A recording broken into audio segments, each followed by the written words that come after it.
Hello, and welcome to Your Creative and Magical Life, which is hopefully your actual life, but is also this podcast, a show that explores how tarot, divination, and spirituality can help us live a life that sparkles with magic and creativity. I'm your host, Cecily Saylor. Let's make some magic.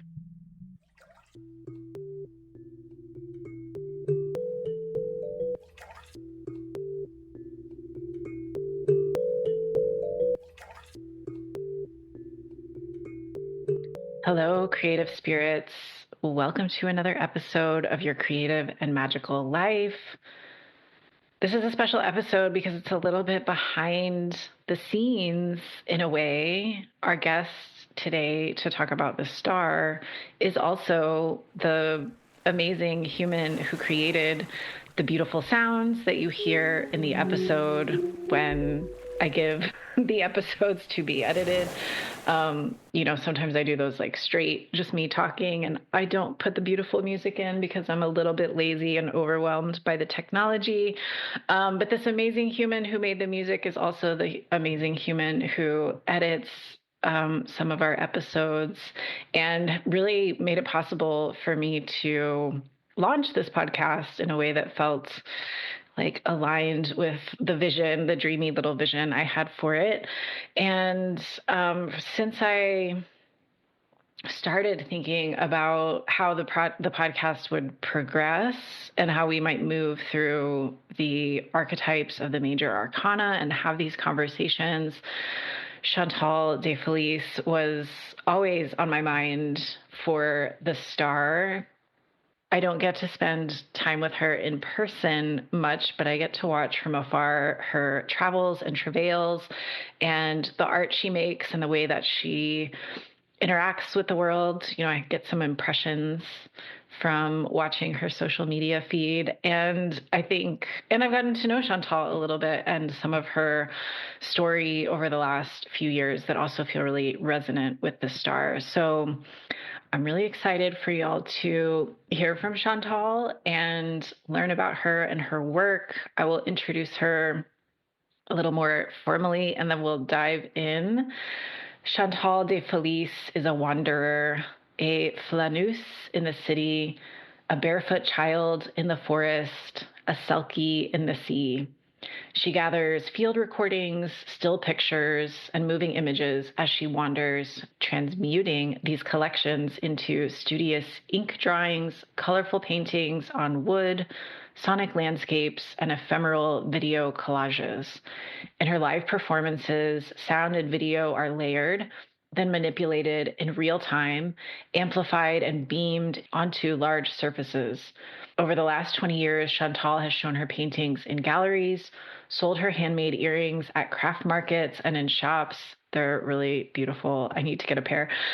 She has performed her audiovisual pieces on stage, given artist talks in schools, curated group shows with other artists, and much, much more. Chantal, I'm so glad to have this conversation with you. Welcome on to the show from behind the curtain. Thank you so much for having me. I've been looking forward to this conversation for about a year since you first invited me. And it really is so fun to be on this side of the production because I've gotten to listen to every interview in its raw form. And it's just, yeah, so happy to be here. Yay. Long awaited for me as well. So, we're going to talk about the star, and maybe we can just start there really quick, or maybe not really quick. We're not in a rush. And as you know, these episodes can be long. But let's talk about the star a little bit, and then we'll dive into other things. And you brought a version of the card from the Evanescence deck by Kenyatta A.C. Hinkle, who is a friend of yours. I think I've seen this deck in some of your posts. Really beautiful. A really gorgeous, really powerful deck. You can see here all the cards have gold dipped edges, and the artwork is all of Kenyatta's original drawings using brushes made from naturally foraged materials, Mm. branches, leaves. I actually read a bit from to remind myself from the guidebook today. She describes her process, and sound is a big part of it. So the Evan Nest is a it's an ongoing exhibition that Kenyatta has created, but it's basically channeling the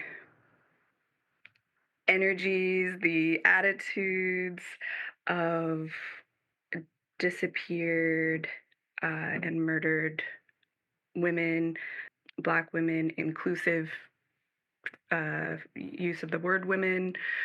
And these drawings really, every single one of them, you can just feel like a whole unique spirit coming through. But so Kenyatta utilizes sound as she's creating them, and that's also part of the tarot deck as well.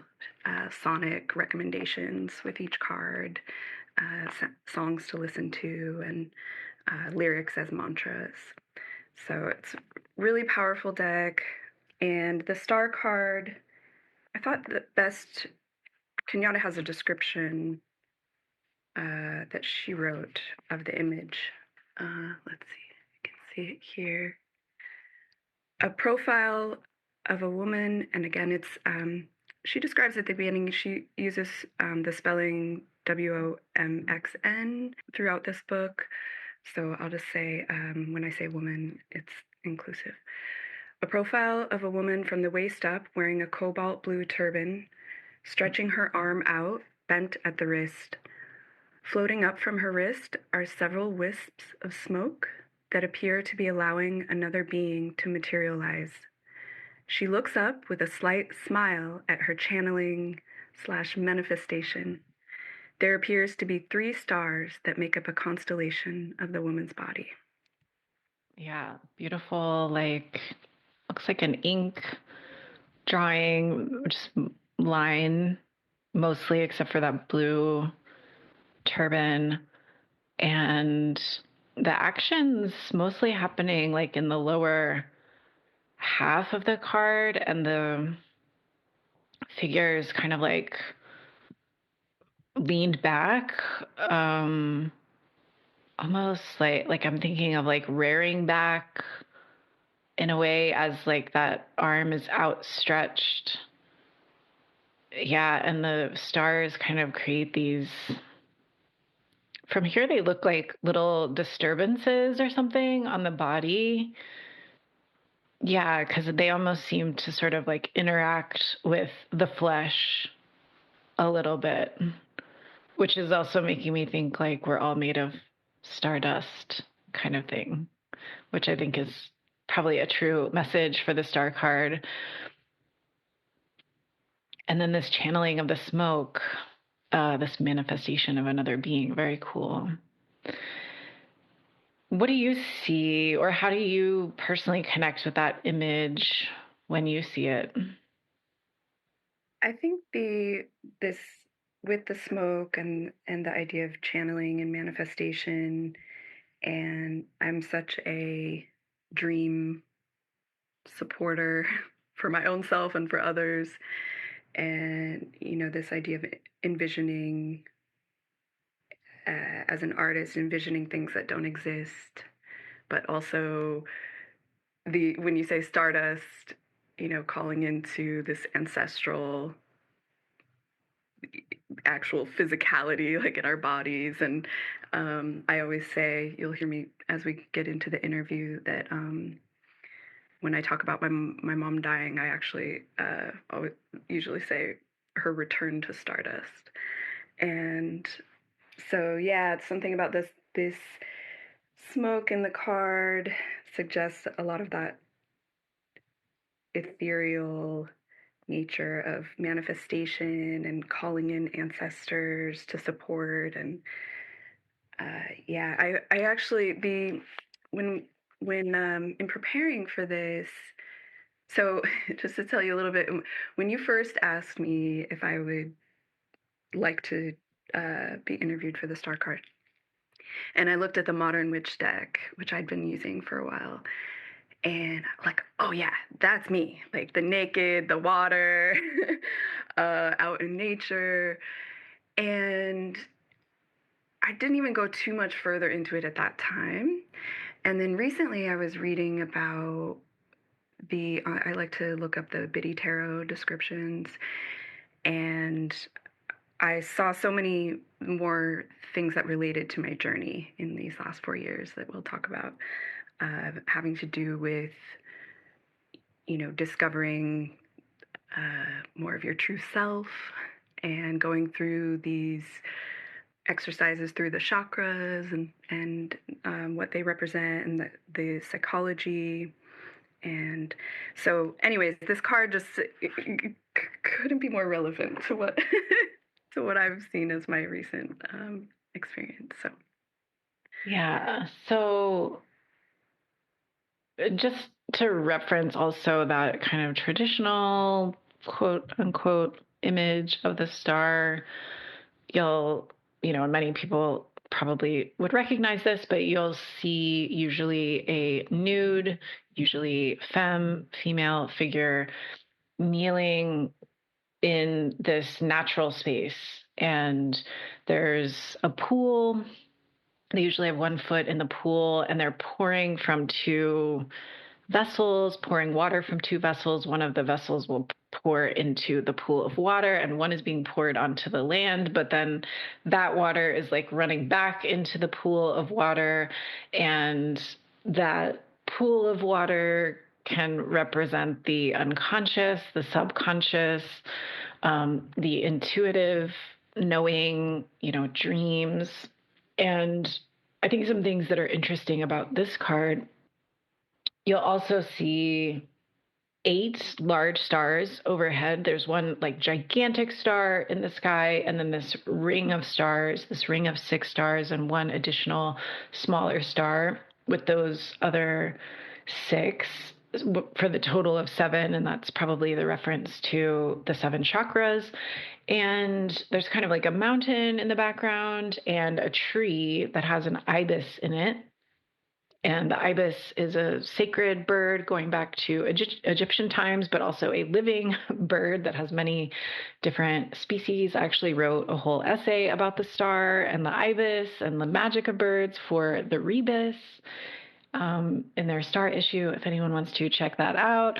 But yeah, a really beautiful card. And one thing I think is remarkable about this one is like, there's no man-made, other than the vessels, the cups, there's nothing that's constructed by humans in the card. There's no throne, there's no clothing, there's no, it's all a natural space. And this card follows the tower, which is really about like a man-made, a human-made constructed edifice or a system or dynamic or whatever that comes down, and leaving a lot of space for this like natural emergence, for this recalibration and this balancing and this reharmonizing. And it's like once that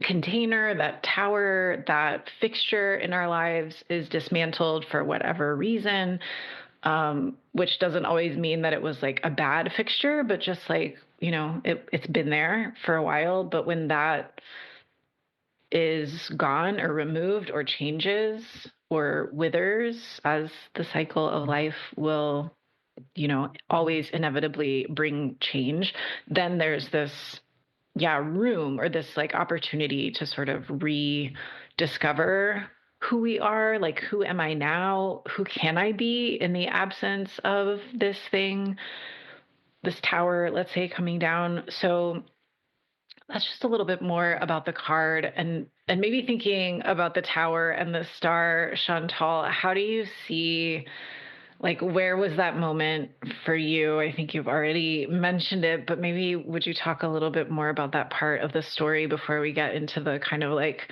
star part, the finding oneself again part? yeah, definitely. As you were describing that, I was sort of overlaying my personal story onto it. So I I always start out with this sentence, when I'm telling people kind of where I'm at in life, that I was a caregiver for my mom for 20 years. And that word is so insufficient. Mm. I I find that people who get it, right? But I do wish that we had a more expansive word to describe what that actually means to be responsible for someone's life, but in a totally different way than a parent and a child. Me being a child caregiver of a parent, I my mom started to become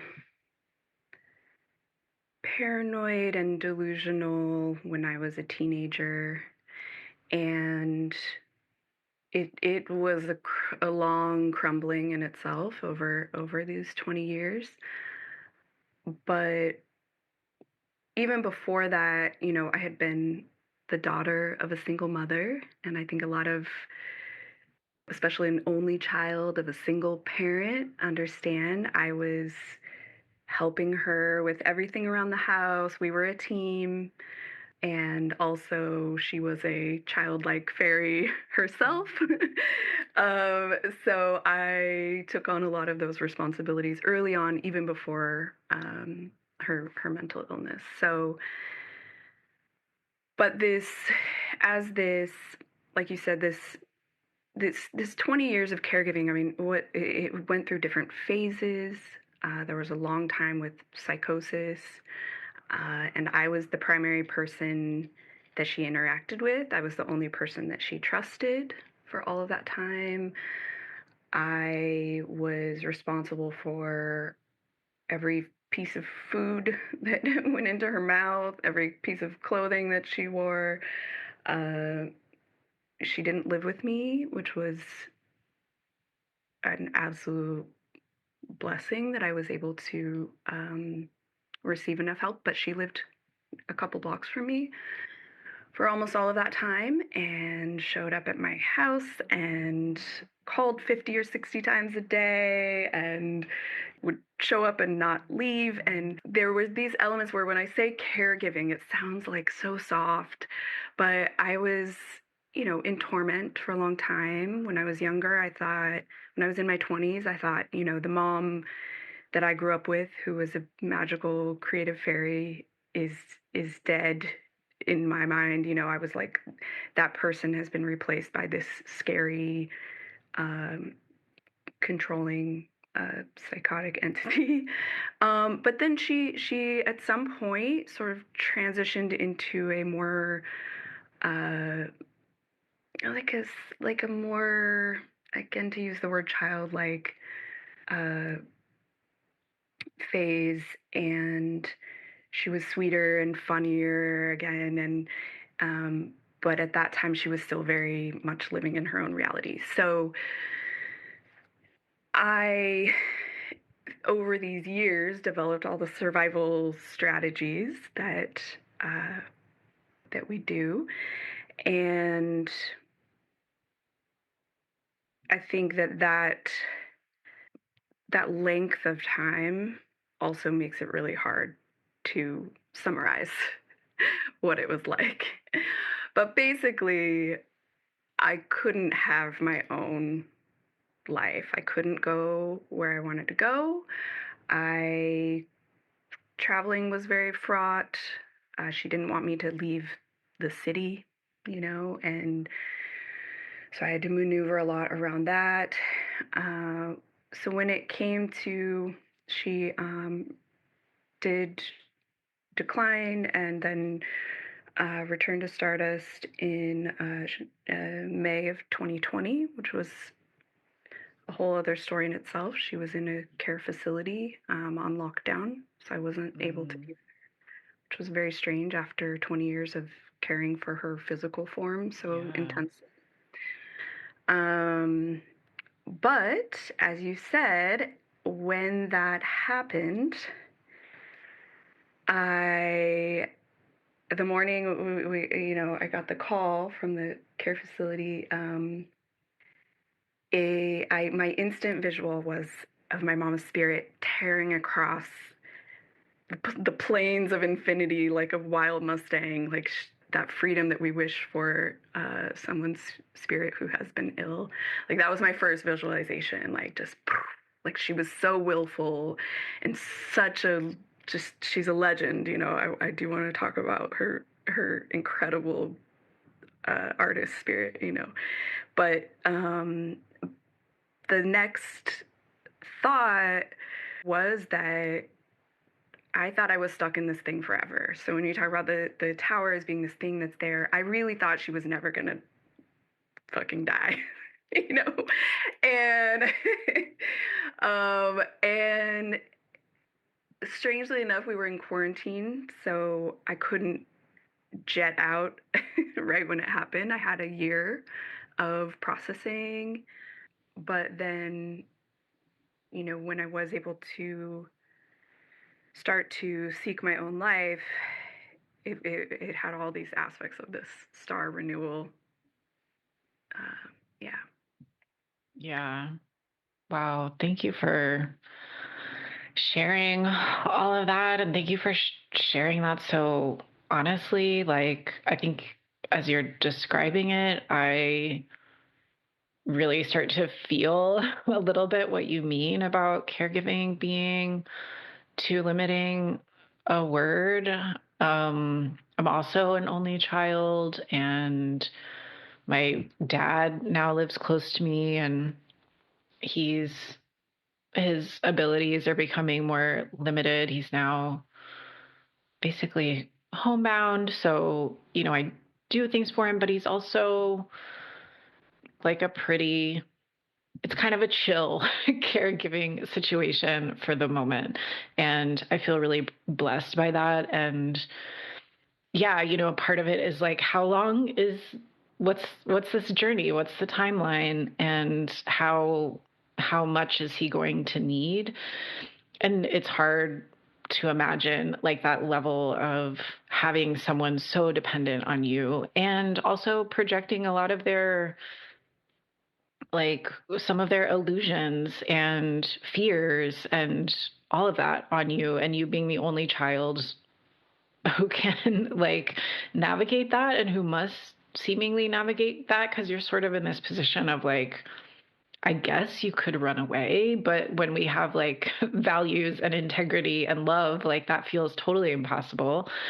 Um, yeah, so it's not just like managing some money and like the material stuff or the medical stuff, but also like moving and navigating through your mother's psychological space like for so long. 20 years is a really long time. And it sounds like you started really early.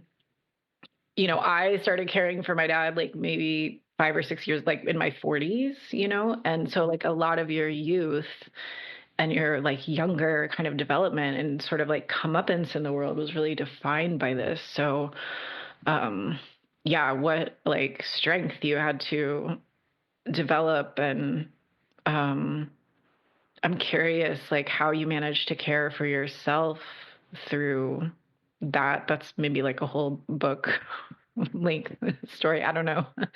Oh, that really is a that really is a ah, so much there. I think the timing, what you're talking about is the timing is everything, right? That I she was starting to become unable to care for herself when I was a teenager, but I didn't it wasn't complete, and so I was able to go to college for a year, and then she basically collapsed, and it was apparent that she could not care for herself in the most basic ways. And so I was snapped back. It was like I started my adolescent, what do you call it when you set out away from your parents and you're okay, I'm gonna go make my life. And I was an artist. I was craving. I wanted to be a city girl. I wanted to go to college in far flung lands, and but I was snapped back, and I think that it was so excruciating in my 20s, and I drank through it. All my Yeah. friends were drinking, obviously, or not obviously, but we were in a small town, and that definitely was a really unhealthy coping mechanism. But I'm surprised I didn't do worse. I was really, I mean, she was. What happened was I developed the things like freeze, Mm. fawn, acquiesce. Her willpower was so strong that I had to, whenever I tried to stand up to it, it drove me, up the walls. So I had to learn to uh, Little like shape dodge and shifting or kind take of it. like Yeah, performing sometimes. and her, she would do these like really long um, it was like a long loop that she had to complete to tell me this delusional thing. And if I interrupted the loop, it would just prolong it. So I would go into this state of just, I thought I was developing this beautiful, like Zen patience resilience. I was like, this is my superpower. And, since I've been on this recovery healing path, I'm like, oh no, that was freeze. And I was completely denying my body messages, like whether I needed to, you know, get up and walk away or go pee or drink water or eat food. That was a big thing. Mm. Instead, I just froze and let her finish the loop. Sometimes it would take hours.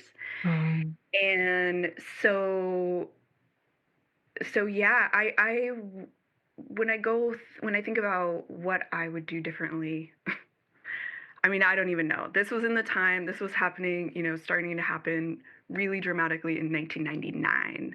Like, I was using a phone book to try to find resources. Like, I didn't know anyone else who was going through this, actually, outside of my family. I thought I was so alone. I was ashamed of her. When I took her in public, I was scared of the police. We had some interactions a few times. I was very scared of um, the intolerance for mental illness. We lived in, again, a small conservative town where there were three notable homeless characters that people knew. Like, my mom stood out. um, and so, yeah, just the shame and all of that. I think it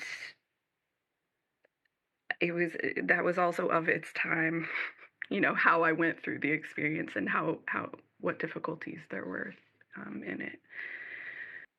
yeah, I, yeah, it is. There's so many additional constraints, not only like the circumstances of like your family or you being the only child, um, and your mom's specific situation and condition, but also, yeah, the setting and like what's available and public services and support and people's outlook. And yeah, it just like, it just like, it feels astonishing and overwhelming, like the amount of like calculus you had to probably run constantly to navigate this. And yeah, I think it makes sense that like, how would you know how to like really care for yourself, especially when there's like, you're the only person that facing something like this. And yeah, really having to face it alone, and not, I'm sure, wanting to like quote unquote like drag other people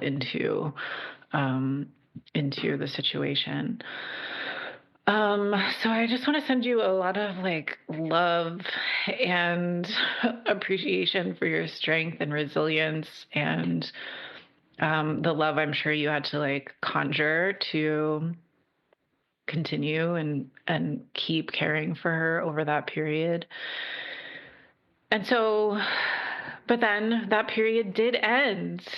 And like breath of fresh air, I can imagine suddenly you're like, what the fuck do I do with like the fact that I don't have to do this anymore? And yeah, and then you really like went out there. You're like, bye at some point, not too far, not too much later. I remember meeting you not too long after she had passed. And I think, as part of a reading, because we have a mutual friend. And um, yeah, but you were preparing at that point to like set out. And so what came next for you? Oh, yeah. So, one beautiful thing I have to share is that, so when I do want to talk more about this later, but I have been a journaler since I was 12, and not consistently, but at some point in my 20s, I had my mom's things, and there was this box I found of her journals from the 70s and from around the time I was born. And I found the box. I called my aunt. I said, "Oh my God, I found these journals of my mom's.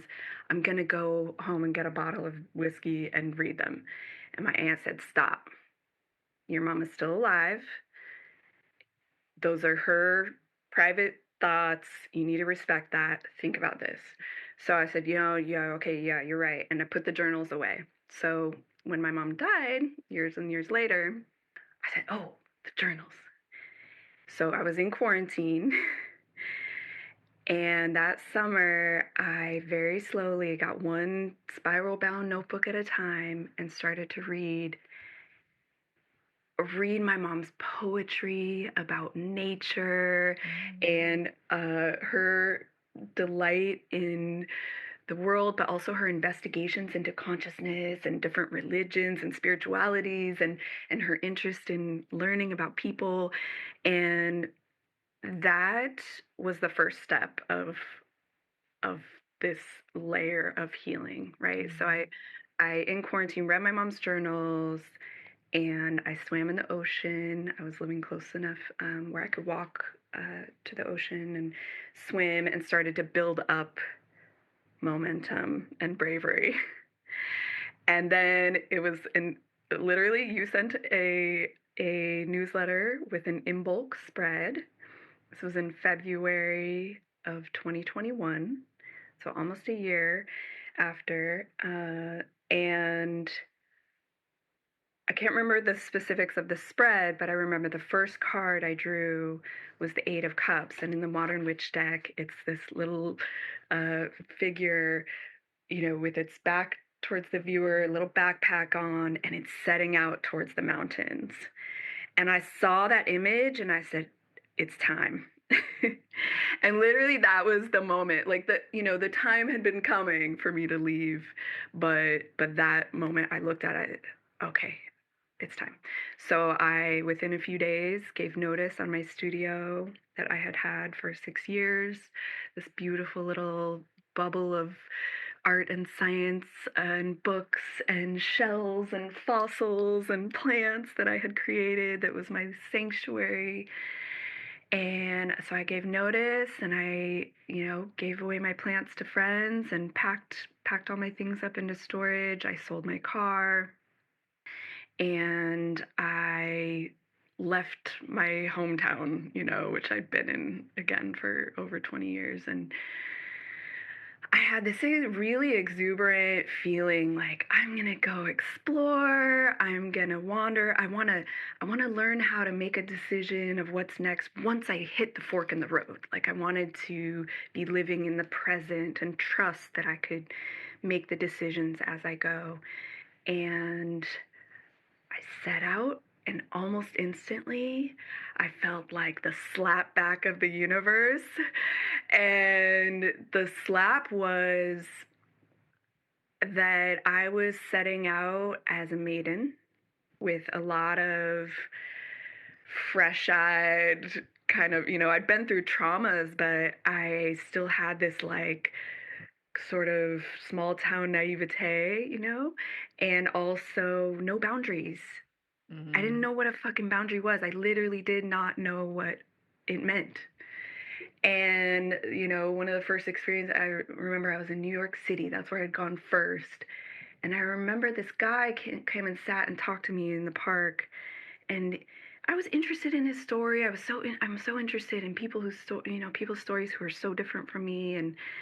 But he kept kind of scooting and like putting his grubby, crusty foot on my blanket. And I remember I would like say like, "Oh, hey, sorry, can you," and kind of like gently gesture, and he would kind of scoot it back, and we'd talk, and he'd end up on my blanket again, and I just kept letting it happen. And when I look at that moment now, I'm like, oh my God, I can't believe, I was Little Red Riding Hood. I can't believe I didn't get eaten by wolves. It's interesting the Eight of Cups came to you, this card of departure and like going out in search of something more, something greater, with the real like belief and understanding that like what you're seeking isn't where you are. Like the current conditions and situation may be like fine, like your beautiful sanctuary, like you had all your like tools and Fortunate. uh bits of objects of inspiration, all your art, all of that, but this sense that like my growth probably will be limited nevertheless if I stay here. And I don't know exactly where to go to like find. I may not even know exactly what I'm seeking. So I definitely don't know like where it's located.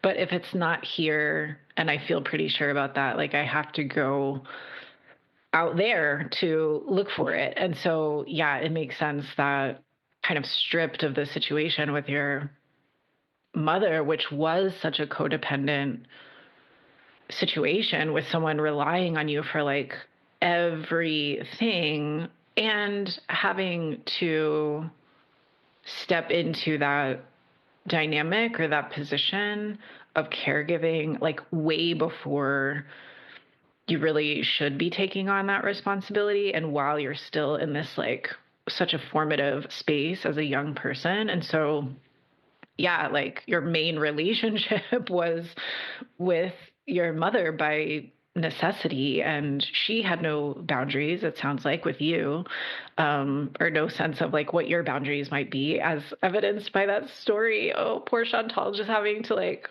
go to the bathroom and listen to these like ravings.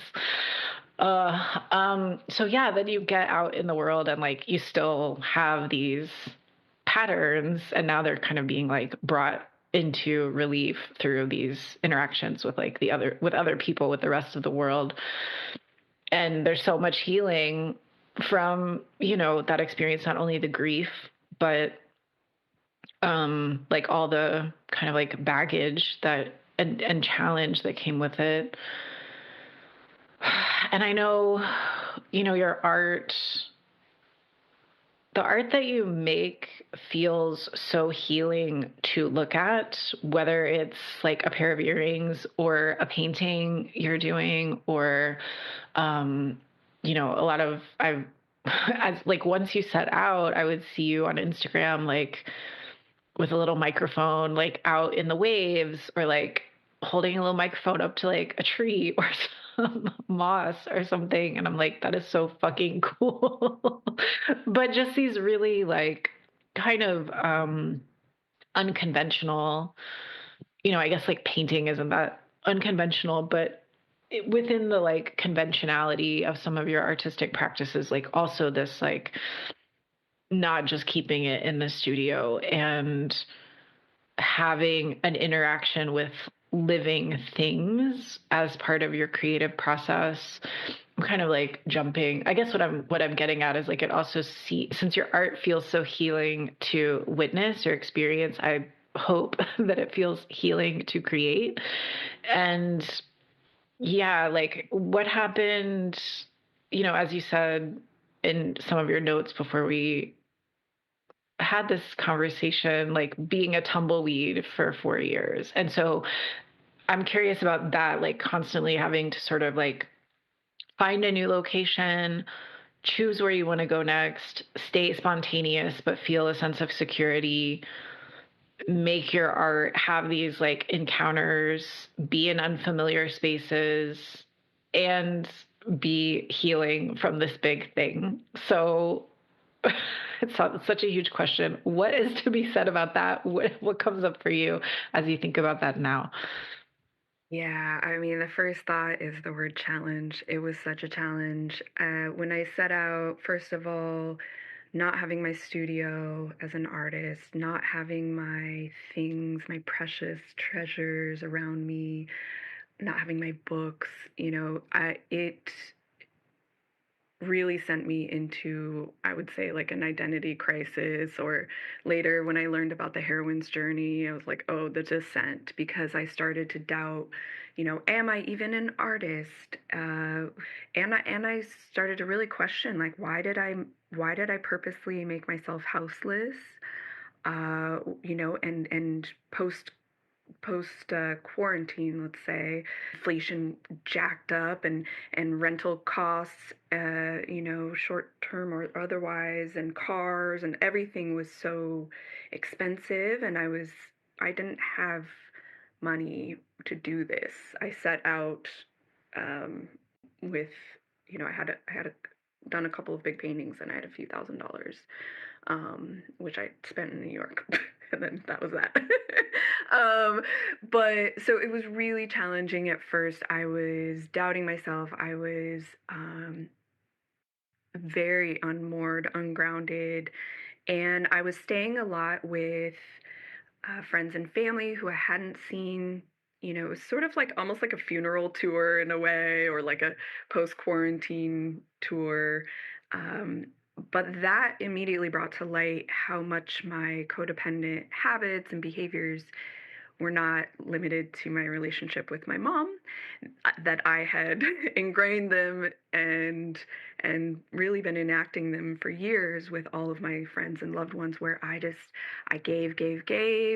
I stayed at people's houses and was, the ideal house guest, while not taking care of my own needs and depleting myself. So that first, year or two, definitely a year or two of being a tumbleweed, I was really, I was still dreaming and optimistic, but I was really depleting myself a lot. I was traveling too much for my body, too many short term, jaunts around, and that was a big thing I started to notice. Like on a cellular level, my body felt like it was vibrating from, too much airplane travel, like going through the air at that high speed, and even driving road trips, like driving in a car for 8 hours a day. I think the reason we feel so jittery afterwards is really like on this like molecular, this is just my own theory, but like on this Agree. molecular level, moving through space that Yeah. fast, it's a stressor. Um, so yeah, with my art, I think not having a studio meant, for a while I wasn't working as much, but I was, trying to gather as much as I could. So, like you said, the gathering sounds, gathering videos as I moved, and definitely, is a respite for me. This like beauty in nature. I could fall into a, you know, little pile of moss like for hours. Tide pools, forget about it. Like I love the small worlds in Mm, nature. And but I have to say too, I questioned a lot if beauty was enough, right? And mm. if my artwork was enough, because it was calming and beautiful. Like, is it doing enough? Is it saying enough? Am I actually making art that's important? I feel differently now, but we can get to that. I feel like the Eight of Cups sort of like Like, on the one hand, it sounds like someone could read this like an overcorrection, like, oh, I've been kind of like closed in for so long, so I'm gonna like bust out and do like the 180-degree opposite. And then being like, whoa, what am I doing? That slap back that you talked about. But it also, with the Eight of Cups, feels like exactly what you needed to do. Like, I don't know, it doesn't seem like there was going to be a soft exit to that situation. Yeah, and like the world sort of becomes this testing ground for the resilience you had practiced, even if kind of like in a dysfunctional nervous system state for a lot of it. But the world becoming this place where your resilience takes on a new form and a place where you start to really feel like, oh, these are some of the lasting impacts of this experience that I've had. And like, I am responsible for shifting them, even if I'm not responsible necessarily for creating them in the first place. And also, I can imagine the nature part, like being able to see so many different, especially someone who loves and appreciates nature like you do, like being able to really make contact with the earth in its many different like expressions of its beauty, which is something we see happening in the star. There's like this ritual being enacted by the figure who's making an offering to the water and to the land and becoming part of kind of like the water cycle, basically this like interlocutor for the water cycle, and how all of these things are connected. Like what you experienced with your mother is going to be connected with what you experience in the world.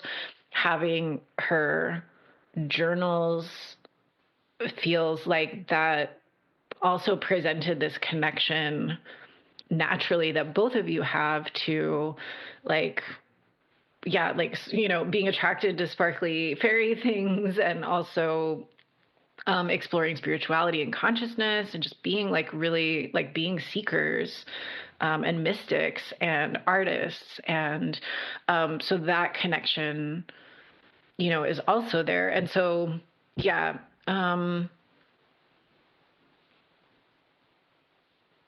Anything you want to say? Yeah. I have things. Every I was jotting notes while you were saying. First of all, you were so perceptive. I love hearing you build on what I've just said, and that you really are understanding a lot of things that I'm not actually saying.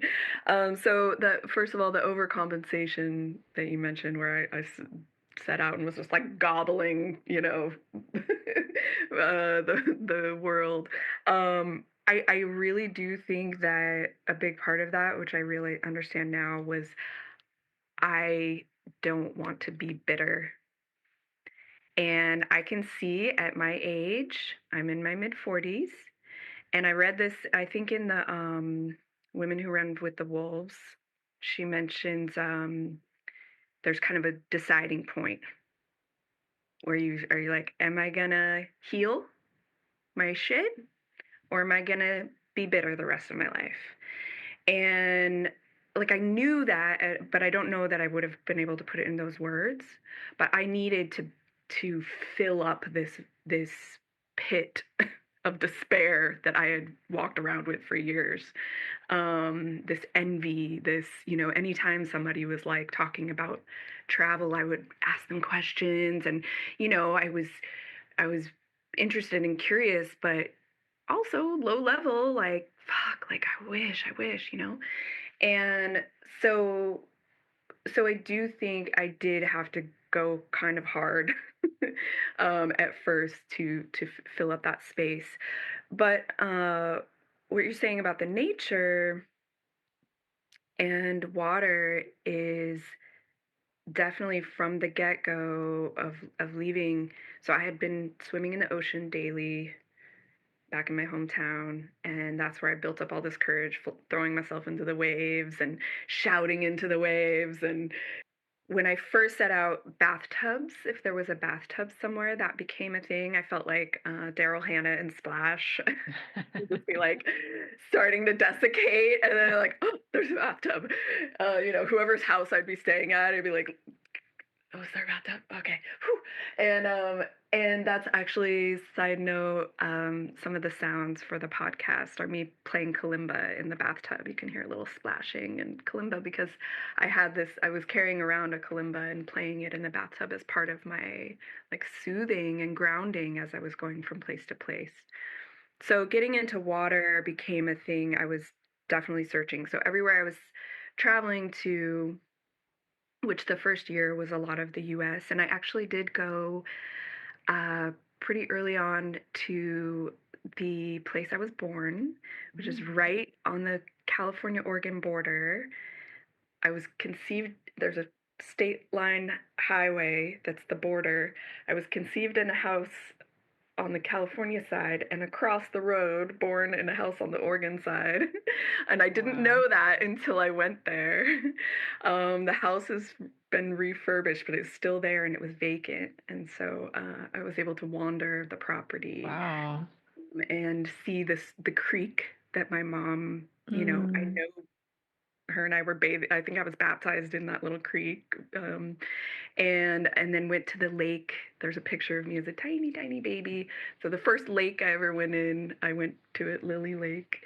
So it did become this like, water floating, my body in water became a really big part of my journey and like part of the healing and um, and part of the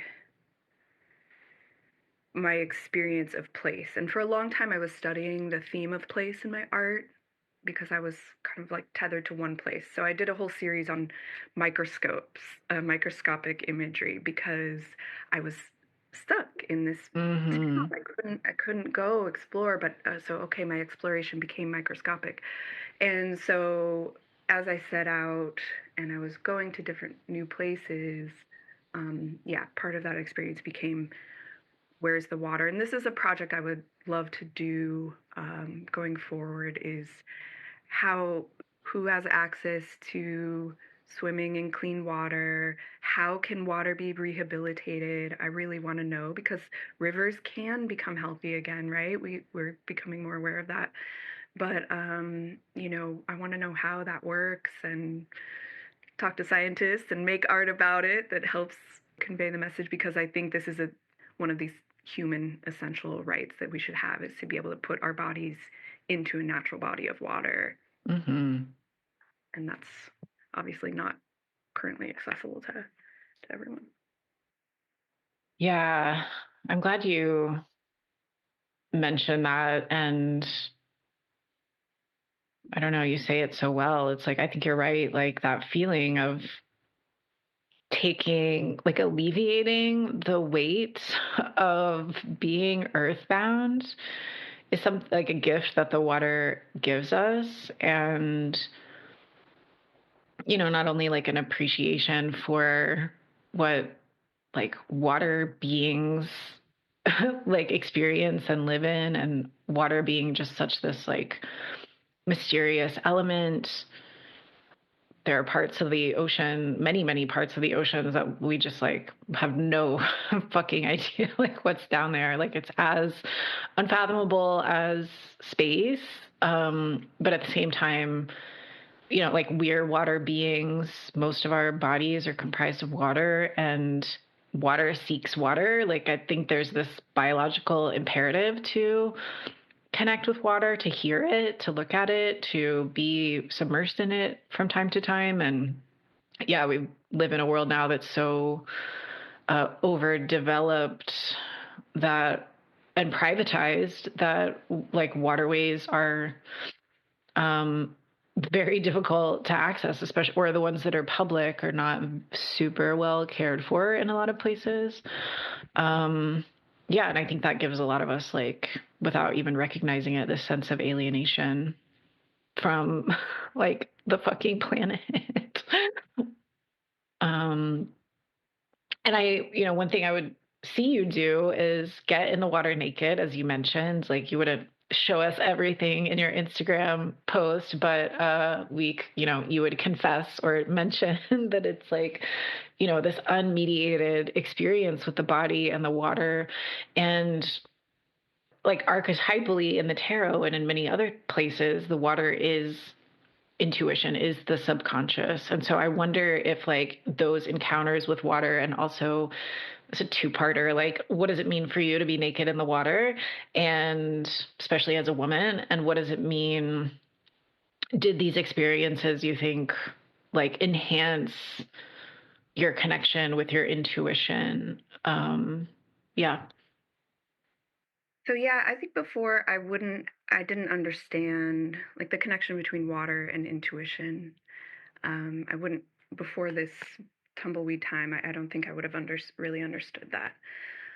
But what it makes me think of is that a fundamental thing that has come about as part of this healing um, adventure is connection to my senses, right? And really starting to learn to listen, and it's been a slow process to listen to the messages that my senses are telling me.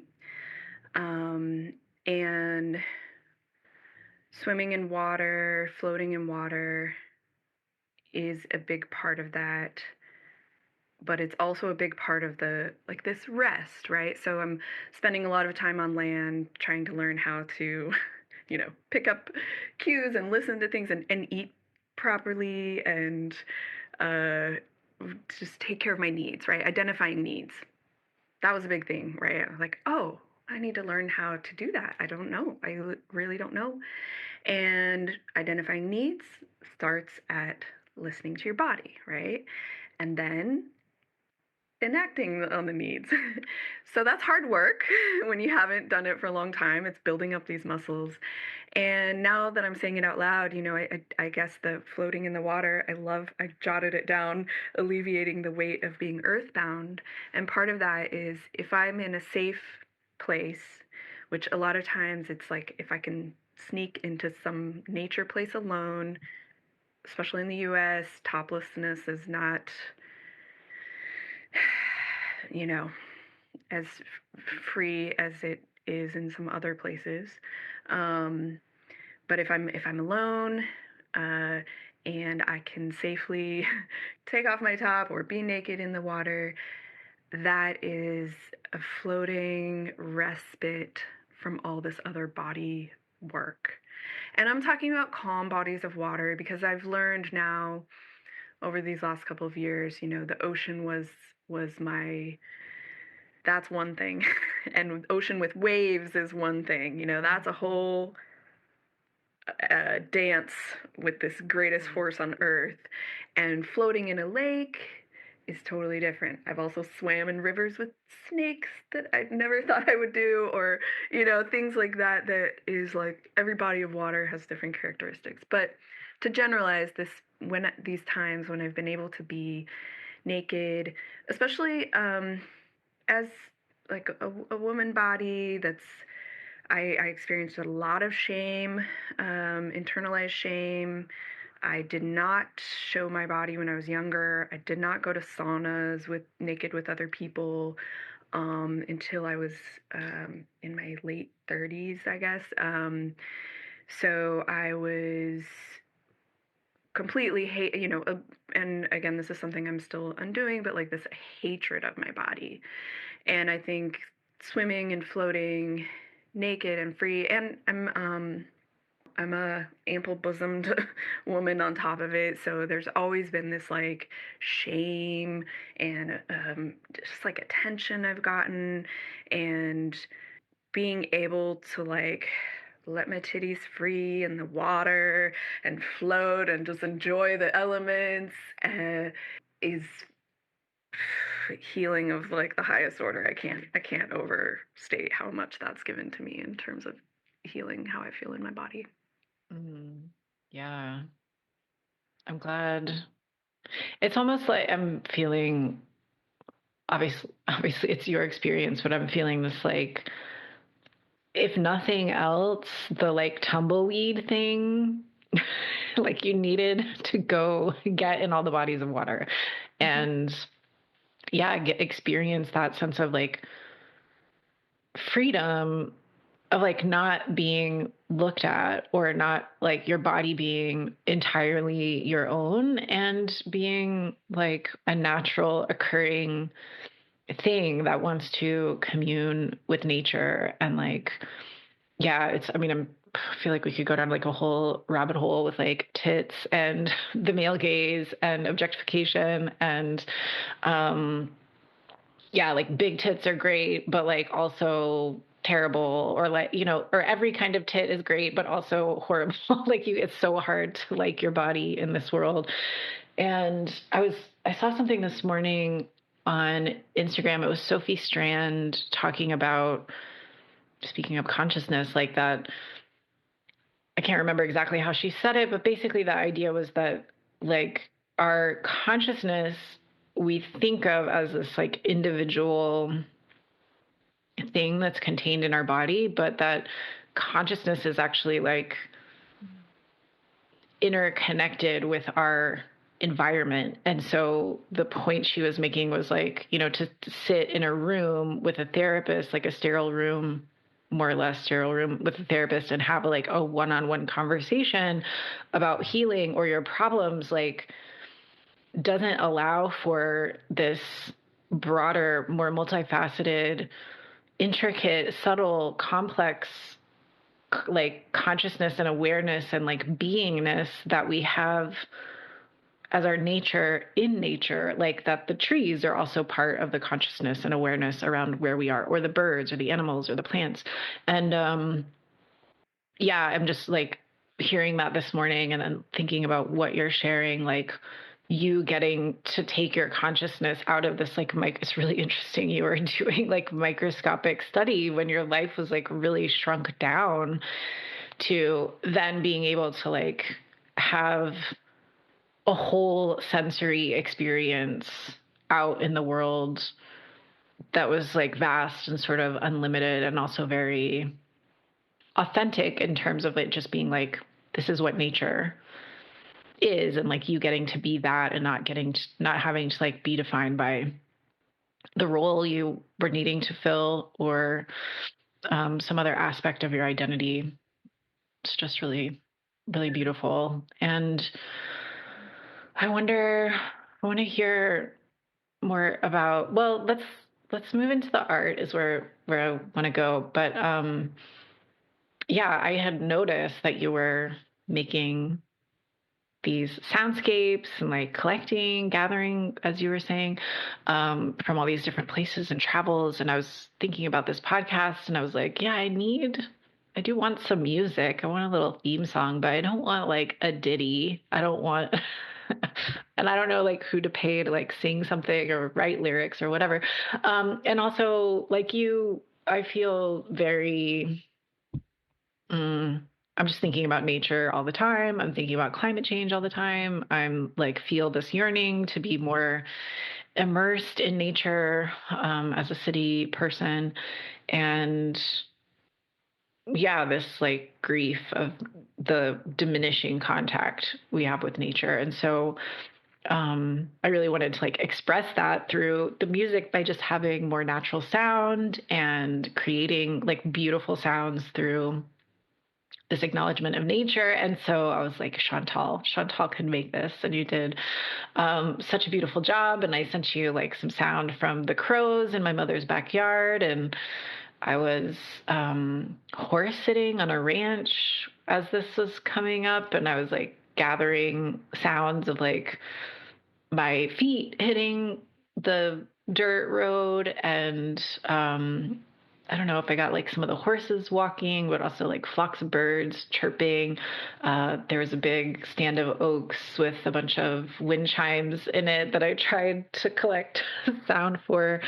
So I just want to like, I don't know, set that context for listeners. This is where these things come from, and Chantal made them. and also the kalimba in your bathtub. But yeah, talk to us a little bit about what your art practice is looking like now, what you're working on, what you're excited about, what's fueling you creatively. Yeah, first of all, I was so delighted when you invited me to participate and collaborate in this way for the podcast. And I had this library of so many collected sounds, and it was just really fun to be able to put them to use. And I do want to say that some of the sounds that so I actually pulled up the list of sounds that I used for the podcast music, and in addition to what you mentioned, there's ocean waves, tide pool cracklings, rain, uh, frogs, thunder. But some of the sounds, there's a process you can do where you take the sound, like for example, plink, plink, plink of the rain, and you can turn those um, sort of like those notes into an instrument. So I did that with even some of the sounds you hear in the podcast where it might sound like a musical instrument, but it's actually a pattern generated from nature. So that was a fun way to play with it as well. But yeah, I think the process I just about field recording and how it really is a way of encouraging deep listening. And so I loved that you were collecting sounds because I knew that that meant that your ears were turned on in a new way. And I think that's something that I've noticed through recording in the environment is that even if I never do anything with the sample that I gather, just the act of the way that I listen while I'm recording is like this, hyper focused listening. So, yeah, so lately I've made some sonic portraits of place using sort of like a sound collage. But the biggest thing I'm doing now is that in September, I came to New Orleans. And it's actually, this is like a dream seed I planted in 2019. I came here before, before the tower fell. I had this magical 2 weeks alone here in the city, having all of these just synchronous experiences and explorations of place. And I went back to my small town and I was like, wow, okay, New Orleans is a of place. Like it has all the aspects that make a place. Like, music, culture, food, the weather and the landscape and the history. Fuck the history, and the art. And so, at the time, I had said like, what would it take for me to move to New Orleans and I didn't put that answer on my list, but really what it meant was not caregiving for my mom. And so, anyways, my traveling tumbled around, and an opportunity came up a few months ago for me to come here. And as I was heading towards here and thinking, oh, I might stay a couple months. Now it's turned into 6 months. But I realized that I've been journaling along the way, and that my journaling really became something different when I started to tumbleweed about it. I have about 50 journals here from the last 4 years. I write a little Wow. bit big, but still I'm averaging like a book average size journal, about one a month, some with sketches and drawings. But it became a way for me to explore my shadow, connect with private parts of myself that I wanted to face, think about my values and integrity. I write to my Nana, who passed. She returned to Stardust in 14 years ago, and I've written to her since then. Dear Nana. So I really connect with my ancestry. I invoke my other Granzy and my great granny and my mom now, which was a little bit complicated at first, but she's become an absolute benevolent ancestor and has actually through magical spirit things. I know she's helping me on this journey. But so basically, I came here with my journals and I am working on a book. So I did one pass where I read through all the journals, cried, took a bunch of hot baths. It was really hard to see, the I went through some friend breakups, um, breakups, romantic lover breakups, and I guess just, reading back, when you read back your old journals and you see like how it's, embarrassing sometimes, like, oh my God, what I didn't know. Um, but so I did one pass of reading through them, and now I'm in a process of transcribing excerpts and from the journals. I'm halfway through, and then my next phase will be illustrating them. So I want it to be a illustrated memoir, graphic memoir, but it's really important for me to this act of telling my story as part of the sort of coalescing of this healing recovery journey. I think the act I've been reading about, I've been studying a lot of, I've been listening to this podcast called This Jungian Life Yeah, about it's a the good one. teaching of Carl Jung. Oh, it is so great. I specifically listen to episodes like about self-betrayal, self-loathing, the ego self-axis, and I'm really interested in what I have done in these last 4 years, through my journals and through my experiences to develop a more secure relationship with self.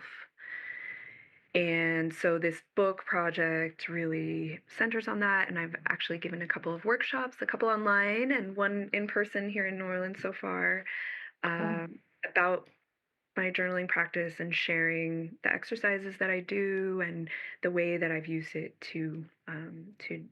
uh, nurture this relationship with self. Beautiful. Yeah. I've seen you shared some of the images that you're working on, and again, they're really like beautiful and wonderful to take in. And you're such a skilled artist.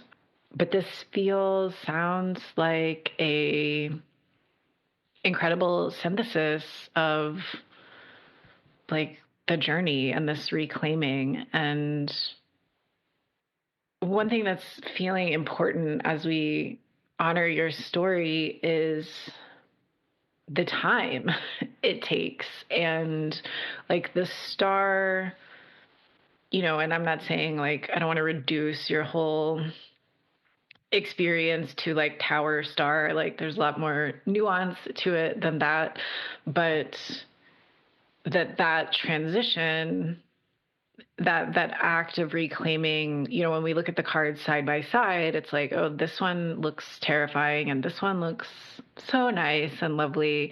And it's almost like we could take away, I think, with the parts of us that really love like big shifts, like immediate gratification, like uh results ASAP, that it's like, oh, this and then that, like it just bam, bam. But like, depending on your tower and what that means for you and what it looked like and what it felt like and how long it lasted and that kind of thing, it's going to also inform the process of reclaiming, which I think is just sort of like in this world at this time is an ongoing undertaking, because the world we live in is not conducive to us learning how to honor ourselves or giving us space to do that. Just the fact that we have to like have enough money to live and that things are becoming less and less affordable means discovering like different parts of ourselves, making space for that. Um, accessing things that help us heal, like all of that becomes more and more difficult. And so it makes sense too, of course. Like, I mean, just as a natural process, it takes time. When we have challenges and barriers in our way, the time maybe extends. But I think there's something beautiful in the fact that your journey has taken this winding, kind of like watery, fluid path, and maybe now there's like a pool gathering for you in New Orleans, which indeed is a magical, interesting character of a city. And so yeah, those sketches also, like, or the work that you're doing, the project that you're working on feels like this, I love that word, coalescing, but this kind of like synthesis of the skills you have, the practices you've always been using. The fact that you were willing to sit with all of your journals and go through them is so courageous. Like, anyone who does this is gonna have like cringe wash over them. Um, but you really get to like acknowledge and see what you've gone through and like how you've grown and how you've opened up and now you've put boundaries in places and all of that. So, yeah, I imagine, just as someone who believes a lot in like the power of creative practice and creative process, that taking all of this and like channeling it into some artistic object or artifact really crystallizes something or becomes this huge marker in time for you. So sorry, that was like a long essay, but Absolutely. So spot on. It made me think a couple of things.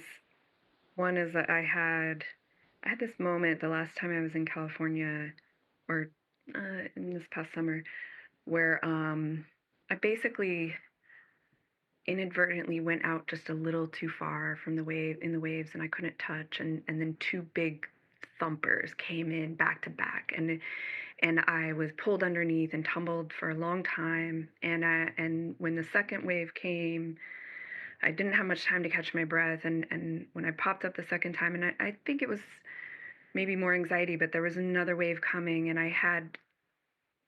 it was the most frightened I've ever been in the water. And when I came out of the water, and first of all, I was like, oh, that would be so fucking ironic if I did this whole traveling journey and then drowned on the beach that I had tried to leave.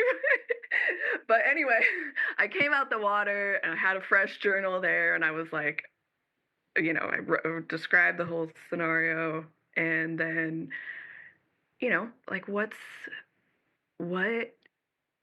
we all have this like unknown clock, right? Of and what's most important to me, and I want to leave a book. Like, I haven't wanted to have children, but like, if I can birth a book in the time I have, I have other stories I would like to do more, but if I can at least just get this one out, um, that will feel like I have contributed to this beautiful artistic language and legacy that books uh, and people's stories do for us. So yeah, I think it's just what I'm doing right now is like feel so important that any doubts I had at the beginning where I was like, oh, I shouldn't take up space telling my dumb story. Oh, and now I'm just like, I can't even, nope, no room for that. Like, I know this is what I need to do before I can do other work. And I hope this book is an offering. I hope this story of self and learning to. I do think one thing I've really been wanting to learn how to love without obligation, and I didn't think that was actually a true thing when I started out. I was like, I don't know, I don't think that's true. But now I think love, obviously, in our English language, is not a big enough word for all the different types of love that we practice and engage in, and verb. um, but I think I have learned through interdependence and adaptability and engaging, in reciprocal relationships where I can fairly say, or, honestly speak my needs and hear someone else's needs, and then we see what we can share with each other, and that type of interdependence, that's a type of love without obligation, and that's been like one of the most beautiful things I've learned through staying in strangers' houses along the way, and then being new in different places where I don't speak the language or I don't know the customs, and finding ways to interact in this honest and kind way with people. I think again, that's love. Yeah, that feels so resonant slash like a mirror to the way you had to live for a long time, where like love kind of was an obligation. Like the love you felt was inherent, and like you didn't have to like necessarily manufacture that perhaps, but with that came this sense of like obligation, like because I love, like I must provide in this way. And so venturing out into the world becomes this teacher for like what does it mean to love without obligation, um and maybe like without expectation and without the sense of like responsibility, and like love is kind of like a force or a vibration or an energy in addition to an action. Yeah, that seems really beautiful. And I think in a transactional world, a lot of us are trying to figure out. I mean, many of us are not trying to figure out, but like some of us are trying to feel into that, even if we don't know that we're trying. So, I understand and honor how isolating your experience must have felt caregiving for your mother, but also, imagine there are many other people who go through similar kinds of scenarios in their own unique way. And your book forthcoming will like provide witness for that, like maybe even provide a map. Maybe for someone else, it's like, I'm stuck in this thing and I feels like it's never going to end. But I found this book that's like, oh, there is another side. Like I just kind of have to like hold on. And then, yeah, being this example of like what healing can look like, what reclaiming can look like, what love can look like, feels very necessary, something that is needed in the big collection of human art. And I wonder, I mean, if I were listening to this podcast, knowing who I am, I would also be like, there's the question of like, how do you make this work? Like financial, like it seems like you're, really committed to your art, that really takes like a lot of the room of your life and the traveling. And you mentioned it a little bit at the beginning, like having some money and kind of running out. And it really, I think that's something that would stop so many people from even trying any of this, is like, oh, I'll run out of money and then I'll be fucked. So I wonder what you can teach us, or like what you've learned about like surviving, thriving, getting by, making ends meet, both as like a creative person on the move, and not necessarily having like a steady income. You don't have Yeah. to answer that, but No, no, no. I no, it's part of it's one of the main themes is that mm, I actually my financial situation was so intertwined with my mom's for a long time, where I would use my money to buy things for her, and then I didn't have money to pay my bills and I had to ask for help, and I felt like a piece of shit for years because it felt like I didn't know how to manage money. And also, not to mention, and this happens with a lot of caregivers, I was on call. I was spending hours a week cleaning my mom's house, taking care of her, doing all of these things that I was, not being paid for. I did have some family help.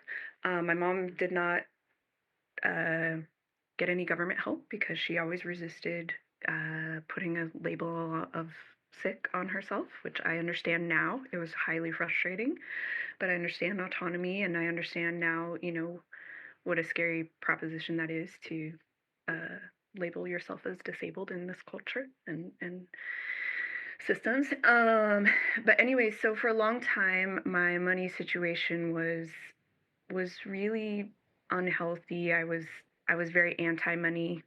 I was anti-rich. I was like, if I make money with my art, then that means I'm colluding with, And at the beginning of this journey, I had connected a little bit previously, but I started it was a money circle with someone who's become a dear friend. She goes under the name Financials for Creatives, and Jenny Carlson, and she developed a money compass deck that is a very holistic tool for creatives, and uh, it basically, reframes this idea of money as energy. And for me, what it did is that I started to realize that I was not eating properly. I was living secretly in my studio without a shower for many years. I was, not able to take care of my basic needs because I was putting my art first or my mom first or whatever it was. And that in these last few years, my journals are full of drawings from this money deck and journaling about how to reframe this relationship with money. Thank you, money. Thank you, money, for a safe place to sleep tonight. You've helped me buy this food that I need. And ideally, yes, I would fucking love to live on a barter system, you know, but that's not where we're at yet. So I had to reframe my idea around like appreciating money and thanking it and inviting it on this adventure with me, and really not just being like, now I have no money, please, like begging money to show up, And now it's like I have more of this maintenance with my relationship with money. So that includes asking for help in a way that I don't talk myself into a shit, self-hating, uh, you know, depression before I ask for help. That was a big thing I was doing in the past. But now I look ahead better. I budget better because of the traveling. It taught me a lot about realistically what things are going to cost and the details of what I'm going to need to get from A to B. So anticipating, that's been a big thing, but I am working the free angles. I'm working the opportunities. I've gotten to do a couple artist residencies and some things that on Instagram look so luxurious, but really, either it didn't cost much, or I was gifted something, or I do work along the way, making paintings and doing video art. I've been paid for creating music videos, doing editing for this podcast. There's ways that I have been able to work along the way, but I have also found some opportunities through like doing a big commission painting and staying at their gorgeous house while I do the painting, that type of thing. So it's very patchwork put together, and I still have money anxieties, but now I can really regulate them and call things in a way that's like so much more positive and healthy and proactive too, because a lot of my anxiety monies in the past were like put my head in the sand, hope it works out. And so my favorite piece of advice from Jenny is this warrior magician attitude. So it's with all of that like the magic, things are gonna come, you're putting it in the universe. And the warrior is the proactive, what can I do today to nurture my relationship with money or to invite money in and things like that. So it's very much taking the victim mindset that I had in the past too. I had a very victim mindset about money, but taking that away and replacing it with this like warrior act. Yeah, and it takes a lot. I still have to write about it a lot to counteract the other messages that say that I'm not worth sleeping in a safe place because I am an artist who sticks by my, like that narrative is just so prevalent. It takes a lot to counteract it. What a good answer. Thank you.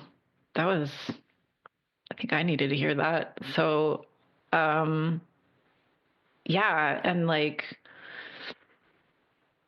it's such a trip. It's such a mind fuck, I think, to like,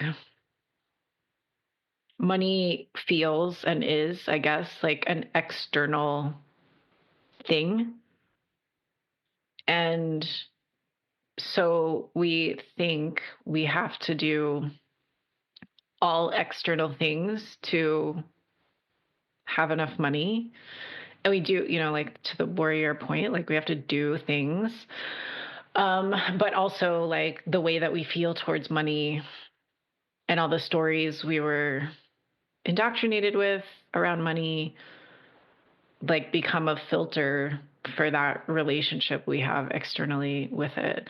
And yeah, I think for creative people, relating to money is one of the most difficult things because there's so many stories about just like creativity and poverty and like having, this idea, this glorified idea of like sacrifice around your art. And yeah, so that's super helpful Yeah. to hear. Good for you too. Thank you. One last tidbit coming from that, what you said. So as I started working with Chinese deck, which let's put in the show notes, it's We will. such an incredible tool. As I started working with it, one of the things was I would go down to the ocean and say, money loves me. Money wants to come on this adventure with me. So I started with that, and that was kind of uncomfortable to say. It took me months before I realized, oh shit, I have to also tell money that I love it. And to say the words out loud, I love money, like I couldn't do it. And and thinking about it in this way of a reciprocal relationship, and that's when, I started to really work on this like gratitude for it's not cute. It's not for I cannot create art when my brain hurts because I'm hungry, like, and I've lived that life, and it's not sustainable anymore. I cannot do it, and that means I have to figure out a way to take care of myself, and that means I have to have this relationship with money, and for me, it's about like just enough, right? Like I just want enough so that I can eat and sleep safely and uh, so I hate that I don't want to, especially right now, this like, this vulgar greed, that we're Mm-hmm. witnessing makes you think, oh, it's gross to say I love money. But it's, you know, we have to, again, especially as artists, we have to reframe that. So, Yeah, thank you for sharing that. I did a course called The Trauma of Money back in, I guess, 2023. And I didn't like, I did like the professional track and you can get their sort of like certification, which means you can use their tools and materials. It was a really holistic course that I highly recommend. And since I was like late turning in my certification thing that was due actually like last week. So the last couple of weeks, I was like going back through the material and revisiting. And the last couple of years have been kind of fraught. I mean, a lot of my life has been fraught with money, working in nonprofits and Not really, it seems like the best way to like have a steady income is to do something corporate, basically, which is not a good fit for me. And going through these materials again, I've been like this opportunity to like do, because there's a lot of different like facilitators who show up in the course and offer different things and talk about different aspects of like capitalism and financial literacy, and of course like trauma, nervous system regulation. So, but long story long, like I've been working similarly with this notion. Like I had to be like, oh, money is not my enemy, money is my friend. And like look at all the things money has enabled me to do, even though a lot for many, most of the time I felt like I just have enough, or like, it's a close call, you know? Um, so yeah, when you said like yelling, I love money into the waves, like my body was also like, oh God, that's hard. But yeah, there's like the part of me, like the little kid, like I was reading Babysitter's Club. I was like, I want to make a little money, or like the lemonade stand. And even when I started Typewriter Tarot and would do readings for like $20 or something at a bar, or like at an event or like a market, and then come home with like this like wad of cash or this little like 3-digit number in my Venmo, I was like, this is so fun. And like, it's okay, to feel like, wow, I did something people felt was valuable and they exchanged this with me. Um, and letting that be okay, especially while you're like, fuck billionaires. And yeah, our whole public system is being rated so rich people can be richer. Like it's a real mind fuck. But thank you for sharing all of that. That's really Yeah. And beautiful. one last thing about the earning money as an artist, I've had these moments that I recognize, again, because of what I've learned with the Money Compass deck, of doing an art project where at the end of it, I recognize, oh, I'm existing in the middle of this Venn diagram of emotional fulfillment, financial fulfillment, and creative fulfillment. And this project hits all three of those. It's in my, with my integrity, and that's the sweet spot that I'm looking for. And I actually have really taken years to like weed out doing projects that don't align with that. And it took me time. I hustled and did a bunch of dumb stuff for years, different jobs in the past, but also with art commissions that hurt to draw or paint or whatever. But over time, that's really been my goal, is to get to that sweet spot. I love that. Emotionally, financially, creatively. Yeah, that really is where it's at. And I think there's so much suffering in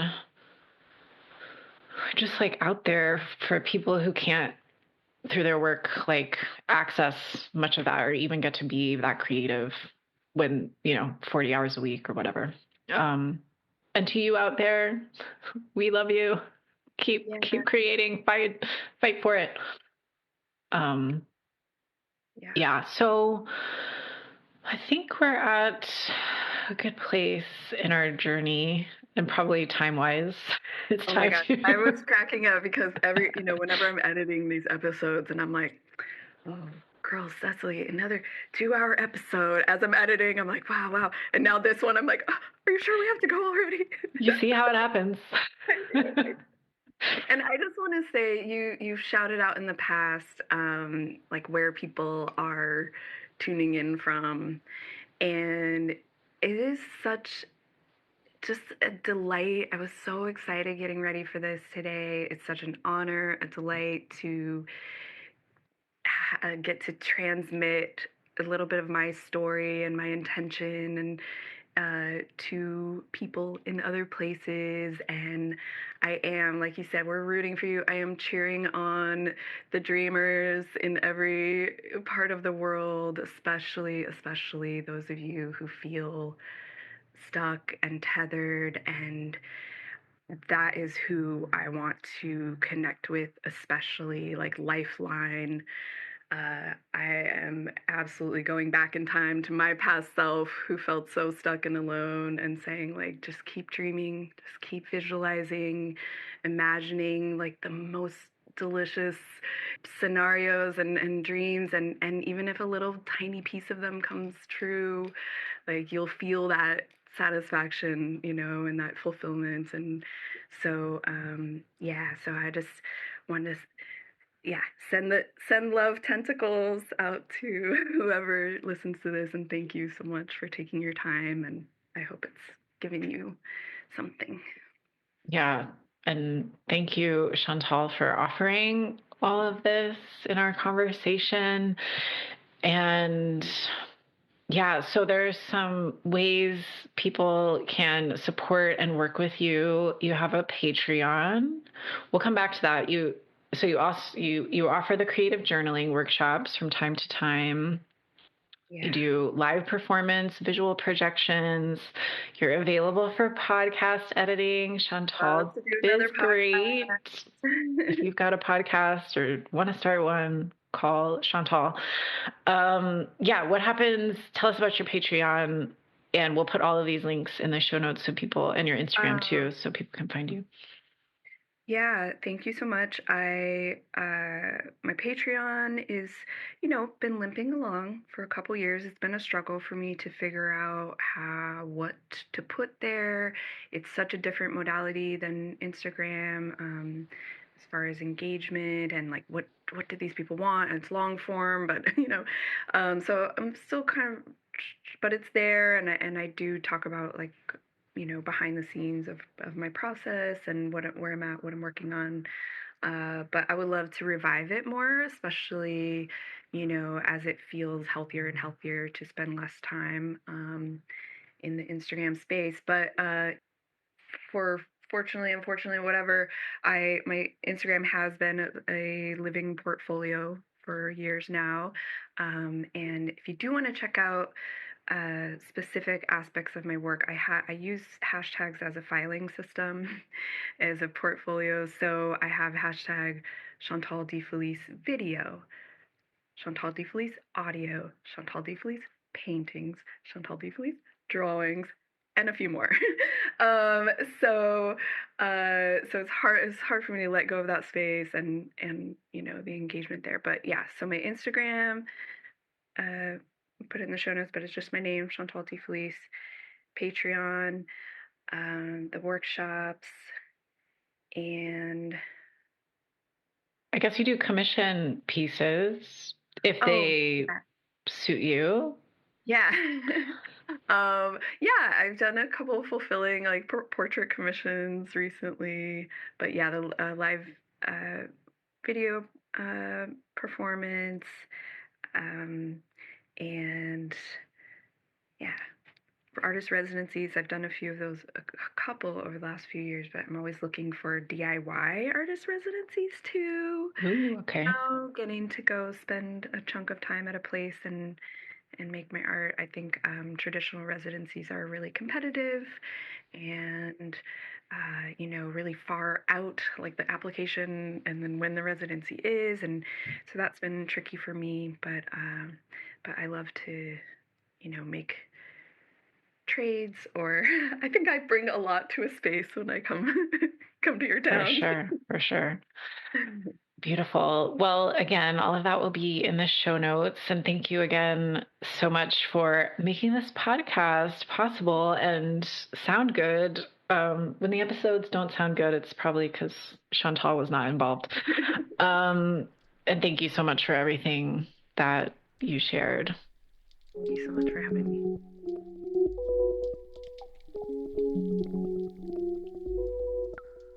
Thanks so much for listening, creative spirits. I really appreciate having you along on this journey, and I hope the conversations and yeah, I hope what we're transmitting is bringing something good into your life. If it is and you want more support with your creativity and magic, I recommend hopping on my email list, which is where you're going to get information from me about what I'm sharing and offering in a more timely fashion, and you'll get like more savings and more bonuses, and you'll just be more in the ecosystem, and there'll be more for you. So you can hop over to typewritertarot.com and add your add your name and email address. I email about once a week unless I'm like really launching something, but I always give you a way to opt out of any emails that are coming at a faster clip. So yeah, I just want to send you some love. Thank you for listening. Thank you to Chantal for being on the show. And I hope there's some creativity and magic brewing in your week. And I will talk to you next time. Okay, bye.